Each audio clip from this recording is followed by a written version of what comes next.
Hi, I'm Garvin. This telecast is on Diamox. So what is Diamox used for? Diamox tablets and injection are used for open-angle glaucoma and glaucoma caused by another disease of the eye or secondary glaucoma, and lowering the pressure in the eye before surgery for closed-angle glaucoma. Also for excess fluid retention or oedema, for example caused by heart failure, premenstrual syndrome or other medicines. It's also used for epilepsy. Diamox tablets can also be used to prevent altitude sickness, though this is an unlicensed use of the medicine and should not be used as a substitute for gradual acclimatization to altitude. The Diamox SR capsules are only used for glaucoma. So how does Diamox work? Diamox tablets and injection and Diamox SR capsules all contain the active ingredient acetazolamide, which is a type of medicine called a carbonic anhydrase inhibitor. Acetazolamide has a few different uses. Its main use is in treating glaucoma, which is a condition where the pressure inside the eyeball is too high. The pressure within the eyeball is normally maintained by a continuous flow of liquid called aqueous humor through the eyeball. Aqueous humor is produced by a part of the eye called the ciliary body. If aqueous humor builds up inside the eyeball, this increases the pressure within the eyeball, known as intraocular pressure. This pressure needs to be reduced, as otherwise it can damage the optic nerve and impair vision. So acetazolamide reduces the pressure in the eyeball by decreasing the production of aqueous humor. It does this by blocking the action of an enzyme in the body called carbonic anhydrase. Diamox is sometimes used to help treat fluid retention.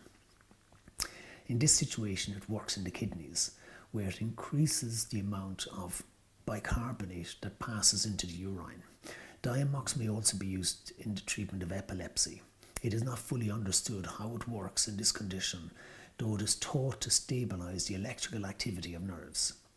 The brain and nerves are made up of many nerve cells that communicate with each other through electrical signals.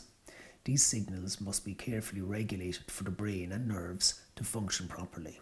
When abnormally rapid and repetitive electrical signals are released in the brain becomes overstimulated and normal function is disturbed.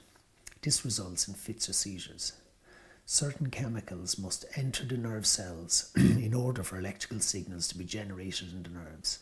By decreasing the amount of bicarbonate produced in the body, Diamox alters the balance of chemicals in the blood. This may alter the amounts of chemicals that can enter the nerve cells, and this in turn may help prevent the excessively rapid and repetitive firing of electrical signals and thus stabilize the electrical nerve activity in the brain. So how do you take Diamox? Diamox tablets and Diamox SR capsules can be taken either with or without food. The Diamox SR capsules are sustained release capsules that are designed to release the medicine slowly over the day. These capsules should be swallowed whole with a drink of water and not opened, chewed or crushed, as this would damage the sustained release action.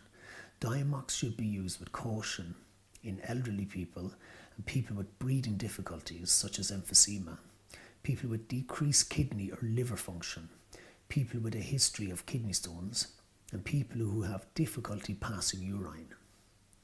Also people who have unstable levels of electrolytes or salts such as sodium and potassium in their blood. Diamox should not be used in people who are allergic to medicines from the sulfonamide group, for example the antibiotic sulfamethoxazole, and people with underactive adrenal glands, that's the glands that produce the body's natural steroid hormones, people with low levels of potassium or sodium in the blood, hypokalemia or hyponatremia, and people with high levels of chloride in the blood, hyperchloremic acidosis, and people with severe kidney disease, severe liver disease, long-term use in a type of glaucoma called chronic non-congestive angle closure glaucoma, and in pregnancy. So for pregnancy and breastfeeding, the safety of this medicine for use during pregnancy has not been established. It should not be used in pregnancy, particularly during the first trimester. Seek further medical advice from your doctor if you're unsure.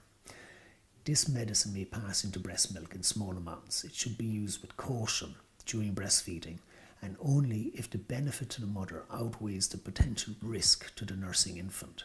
Again, talk to your doctor for further advice. So possible side effects of Diamox: pins and needles or tingling sensation, particularly in the hands or feet, decreased appetite, metallic taste in the mouth, increased production of urine or polyuria, flushing, headache, dizziness, thirst, fatigue, irritability, depression, and decreased sex drive, drowsiness, confusion, disturbances of the gut such as nausea, vomiting or diarrhea, problems with hearing. The side effects that I've just mentioned may not include all the side effects reported by the medicine's manufacturer. For more information about any other possible risks associated with this medicine, please read the information leaflet provided with the medicine or talk to your doctor or pharmacist. So how can Diamox affect other medicines?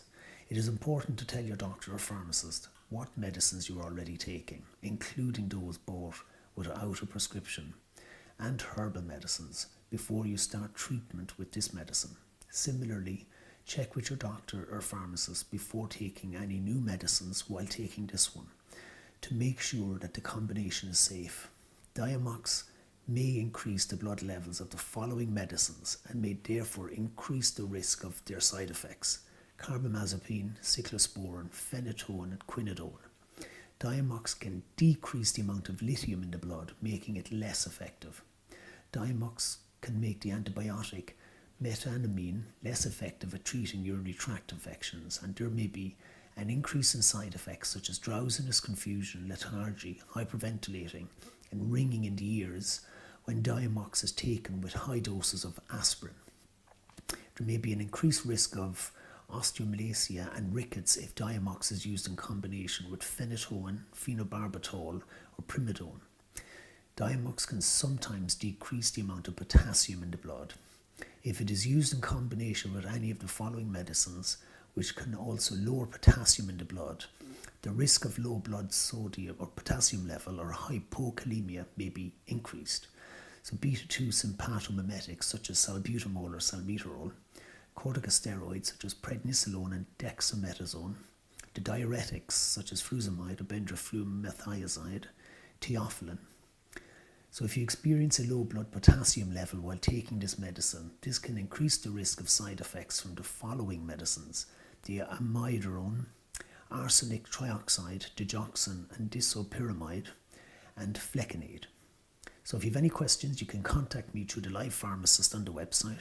You can email me or call into Lynch's Pharmacy in Cork. Thank you for watching and have a nice day.